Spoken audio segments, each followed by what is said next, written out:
Michael, you referred earlier to the quality of your retail portfolio, which I don't think anyone would dispute, and historically it's been the core of GPT. Yeah. And now you're talking about changing the mix. Can you explain the thinking behind that? Why do you want to reduce retail as a proportion of the portfolio? Yes, we're still big believers in retail, which is why our target is to be at 50%, so it will represent half of the portfolio, so we're certainly not getting out of retail, we're just reweighting. And I think over the last 10 years, retail has been a super performer, and it's really outperformed the long-term averages, and we've benefited from that. We expect that retail will probably return to more longer-term averages in the future, providing around maybe a 10% total return. And logistics and office present good values, and having a diversified portfolio allows us to dial up or dial down our exposure to particular sectors. So the fact that we're moving from 60 odd to around 50% doesn't represent a major concern around retail. It's just our view of the future of how to deliver the best returns to our investors.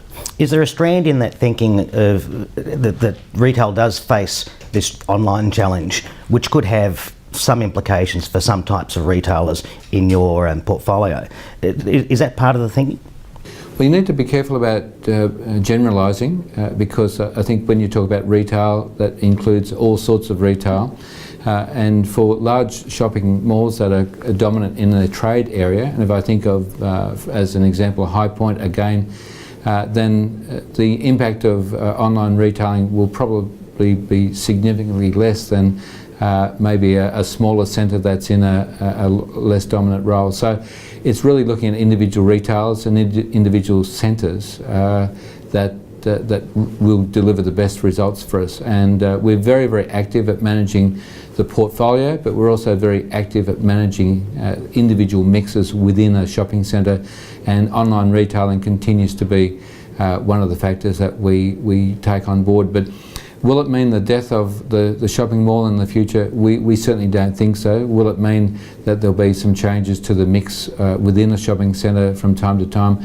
Then yes, we will definitely see a continuation. But shopping centres have evolved and adapted for many, many years, and we've been in this business longer than anybody. We've been managing centres for over 40 years.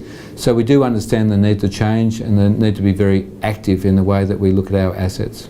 So are you actively shifting the mix of tenancies in your centres towards non-discretionary segments? Well, it depends, and again, it's difficult to generalise, but we'll look very actively. We understand the profitability, the trading experience of each of our retailers within each centre. So well and truly, before they get into any difficulty, we can certainly manage and work with the tenant, and it may mean either reducing the size of their tenancy or in fact relocating them into another part of the centre, or even managing them out of the centre by finding another tenant. We just find that's a much better approach to work with the tenants to get a good outcome, and that keeps the centre fresh, successful, and keeps people turning up, which means that the returns that we get over the long term continue to be very, very strong. But you do need to focus on it all of the time. To what extent is your rebalancing of the portfolio achieved by selling retail properties? And to what extent are you doing it via increasing your capital? It could be a bit of both, and as I said a moment ago, our focus is not being about getting bigger, it's about being better and providing better returns to our investors. So from time to time, if that means reducing the size of the portfolio, then we'll continue to do those sorts of things. And we saw last week a situation where we're actually buying our own shares back. And if I go back a couple of years, we were probably the first organisation that was really talking about the process of acquiring our own shares at a discount, which generated enormous value. So it's really thinking, what's the best use of our funds at any point in time? Is it reducing debt? Is it buying our own shares back? Is it doing a development? Is it investing into retail? Is it investing into office or logistics? So from time to time we'll see, as we go along the journey of the remix, we may achieve that by reducing or selling retail assets. We may achieve that by acquiring new assets in office or logistics. Realistically, it's going to be a combination of the two.